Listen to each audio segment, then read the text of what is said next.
Olá, sejam todos muito bem-vindos. Eu sou o professor Alexandre de Pietra e este vídeo... agora sim, muito bem-vindo, Décio.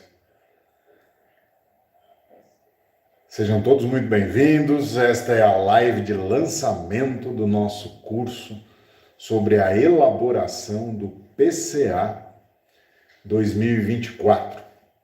Este é um tema que envolve a implantação da nova lei de licitações e contratos administrativos. Tem causado um certo desconforto nos gestores. Pessoas têm me procurado, tentando entender melhor como que é a implantação dessa nova lei. E sem dúvida, ela passa pelo planejamento das contratações, cujo resultado é o plano de contratações anual, como uma peça, um resultado, um documento. E isso tem a ver com contabilidade, com o profissional da contabilidade, com alguém que vai fazer esse trabalho.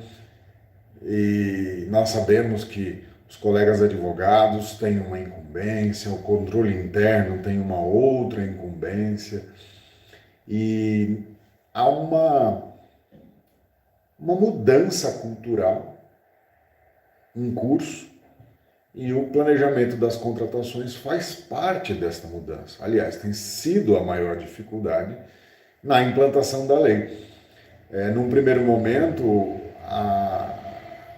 uma leitura não muito atenta da lei, pouco até se percebe do que é a realidade do planejamento das contratações. Pouco se percebe que, ao ler, por exemplo, o artigo 11 da nova lei de licitações, não fica muito claro, né, do que se trata o planejamento das contratações e aquilo que vai para a missão para a qual ele foi criado, né, o suporte à execução de todas as tarefas aí do departamento, do setor, da área designada para cuidar de licitações. Independente da nomenclatura, e essa é uma grande mudança, né? Nós estamos vivendo uma possibilidade diferente do que se fazia com a legislação anterior. E hoje nós podemos, sim, ter nomes diferentes, em municípios diferentes, em estados diferentes. Nós temos um modelo da União, mas necessariamente não é obrigatório seguir a esse modelo. A realidade municipal, por exemplo, é muito diferente. E aí a primeira pergunta que o gestor tem feito, né, se o planejamento das contratações, que se traduz no plano de contratações anual, se ele é obrigatório. E a resposta que nós temos no estado de São Paulo, por exemplo, é que foi editado o comunicado SDG 12 de 2023, recentemente, portanto. A lei também é muito recente, a lei é de 2021, a lei foi prorrogada. Na verdade, né, o início dos efeitos da eficácia da lei, a lei já é vigente, mas a eficácia da lei está prorrogada para o início do ano que vem. Já começamos o ano com a eficácia da nova lei. E o planejamento das contratações, de forma muito assertiva, o Tribunal de Contas editou esse comunicado fazendo um alerta aos municípios da necessidade de se atender ao que determinou a lei. Até porque o conteúdo do planejamento das contratações é extremamente válido, útil, não só para a auditoria do tribunal, mas para toda a sociedade. As finalidades e os objetivos para os quais ele foi criado atendem ao interesse público E certamente o tribunal se posicionou e irá cobrar. Por outro lado, sabemos que o Tribunal de Contas do Estado de São Paulo São Paulo é um estado conservador, mas tem um peso, uma influência muito grande numa entidade chamada Atricom, que hoje reúne os tribunais de contas de todo o país. E as experiências exitosas têm sido compartilhadas e esta é uma delas. Então, há uma expectativa de que os outros tribunais de contas também venham a se valer da exigência do planejamento anual, do planejamento das contratações anual, para colocar um parâmetro de gestão nas contratações. Esse documento, ele atende, principalmente, ele atenderá o próprio órgão, a própria equipe local que elaborou e que fará uso dele na execução. Podemos ter equipes diferentes, uma que elabora e outra que executa, mas se houver um conteúdo, um pouco número de servidores ali disponível, poderá acontecer essa situação em que uma equipe elabora e parte ou a totalidade dessa equipe, dessas mesmas pessoas, até mesmo em funções diferentes, poderão ser responsáveis por sua execução.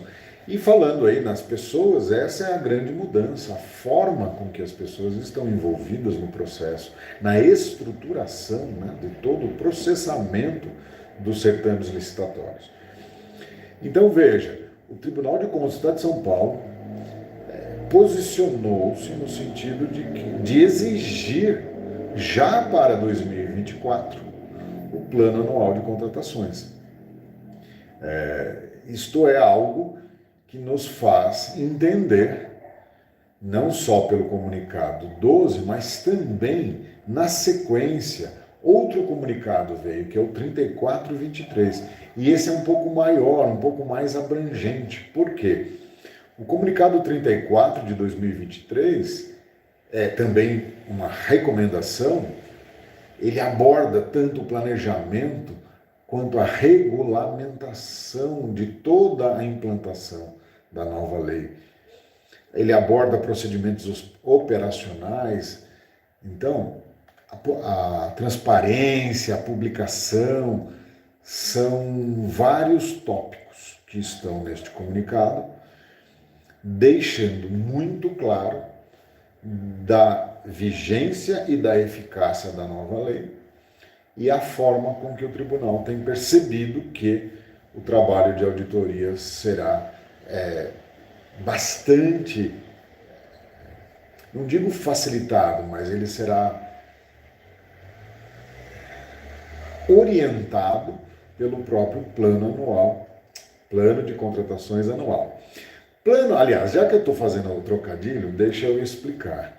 Na experiência do governo federal, este tema, este assunto já vem sendo desenvolvido há alguns anos, mesmo antes da edição da nova lei.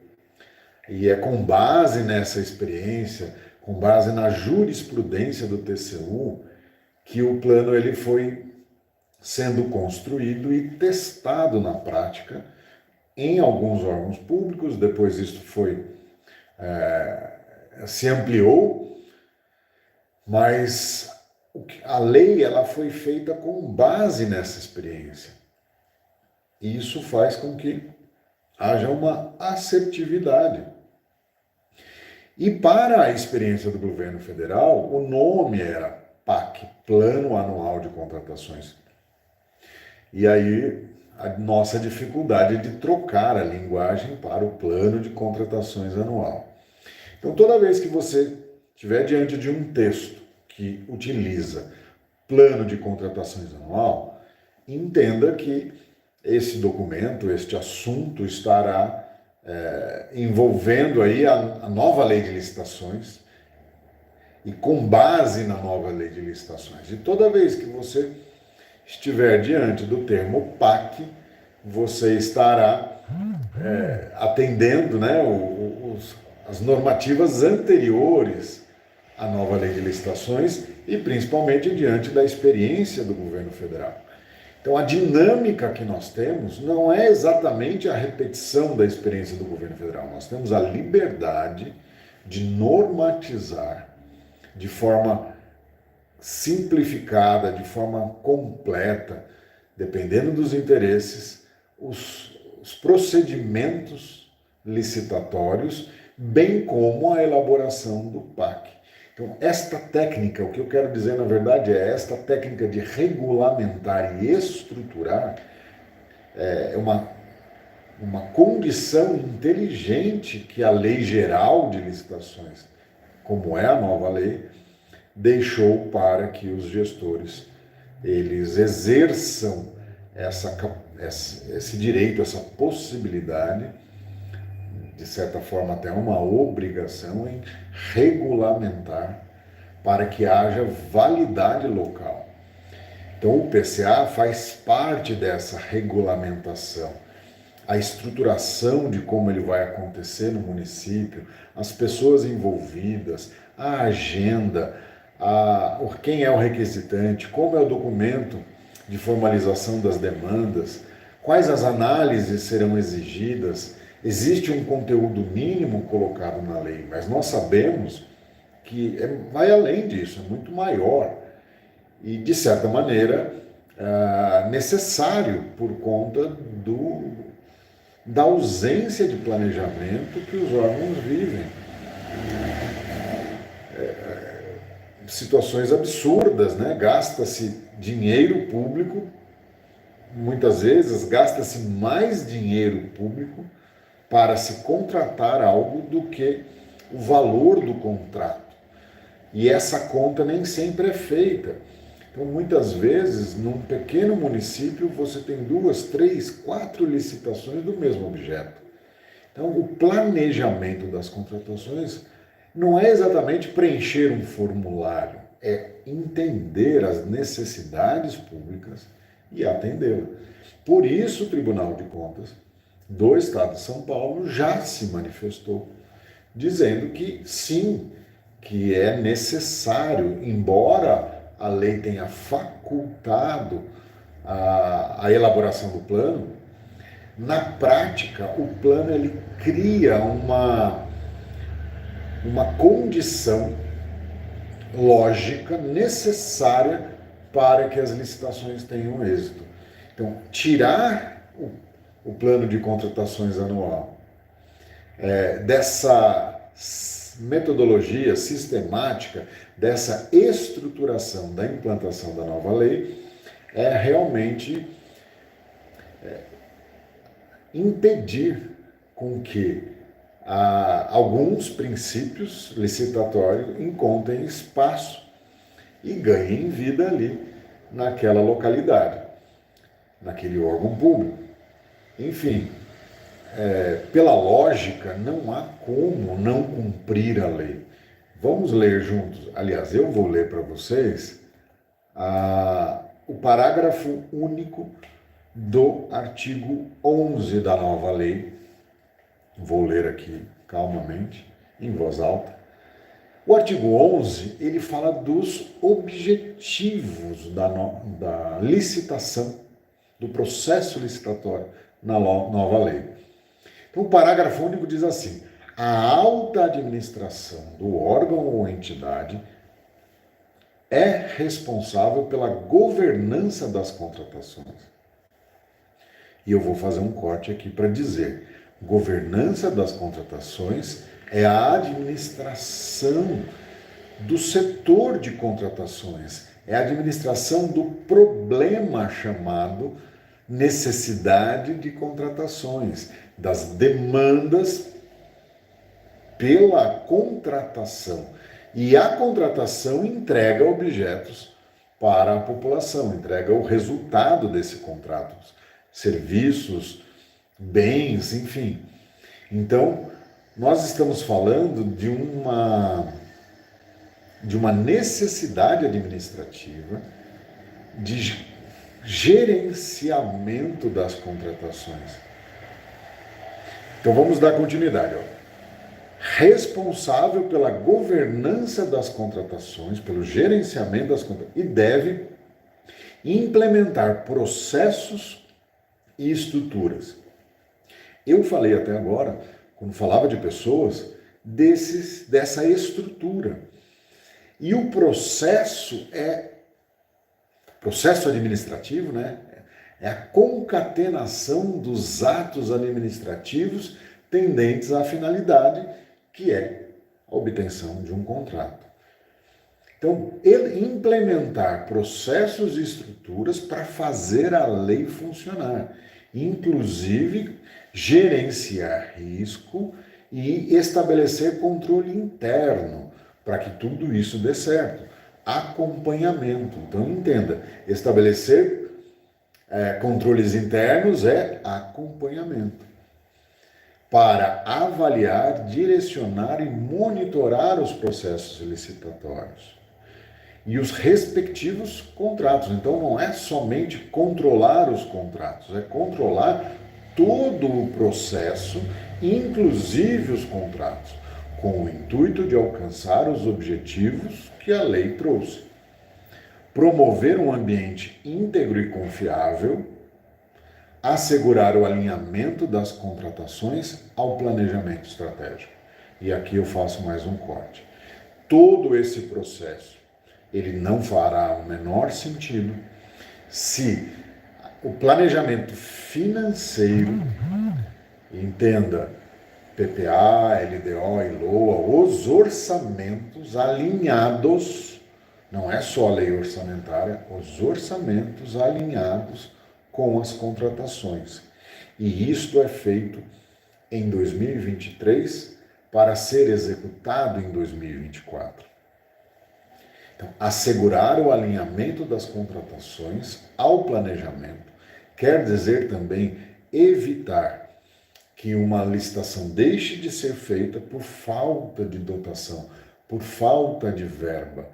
Esta dificuldade que se vive atualmente, muitas vezes o atraso de alguma entrega na administração pública, é justamente por falta, não exatamente do dinheiro, mas do crédito orçamentário no lugar certo, na secretaria correta, na dotação correta, na fonte correta, para que o contrato possa existir. Então, esse alinhamento é que é o tema do nosso curso. Então, falar do planejamento das contratações anuais com o viés financeiro é o objetivo do nosso curso.